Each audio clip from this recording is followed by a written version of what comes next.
Hi friends, భారతదేశం engineering రంగంలో సాధించిన ఒక గొప్ప అద్భుతాన్ని గురించి ఇప్పుడు మనం తెలుసుకుందాం. అదే చీనాబ్ రైల్వే వంతెన.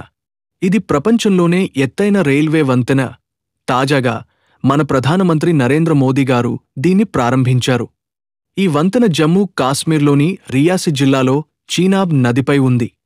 దీన్ని నిర్మించింది మన భారతీయ కంపెనీలు ఆఫ్కాన్స్ ఇన్ఫ్రాస్ట్రక్చర్, విఎస్ఎల్ ఇండియా మరియు దక్షిణ కొరియాకు చెందిన అల్ట్రా కన్స్ట్రక్షన్ సంస్థలు కలిసి. ఈ వంతెన నది నుండి దాదాపు 359 మీటర్ల ఎత్తులో ఉంటుంది. అంటే ఇది పారిస్లోని ఈఫిల్ టవర్ కంటే కూడా ఎత్తు ఎక్కువ. బలమైన ఉక్కు మరియు కాంక్రీటుతో దీన్ని నిర్మించారు.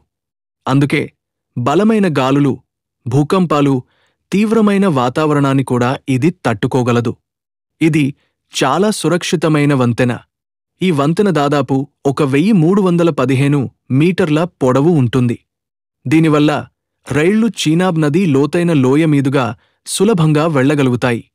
ఈ వంతెనను దాదాపు 120 సంవత్సరాలకు పైగా ఉండేలా నిర్మించారు.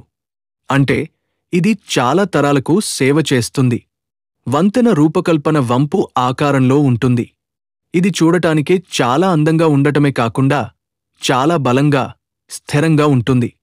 ఇలాంటి మారుమూల, కష్టమైన ప్రాంతంలో ఈ పెద్ద ప్రాజెక్టును పూర్తి చేయడానికి చాలా సంవత్సరాలు పట్టింది. ఎంతోమంది నిపుణులైన ఇంజనీర్లు దీనికోసం పనిచేశారు.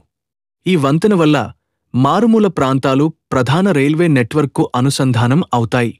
ప్రయాణం, వాణిజ్యం కూడా పెరుగుతాయి.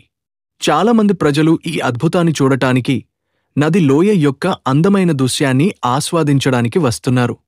అందుకే ఇది ఇప్పుడు ఒక పెద్ద పర్యాటక ప్రదేశంగా మారింది.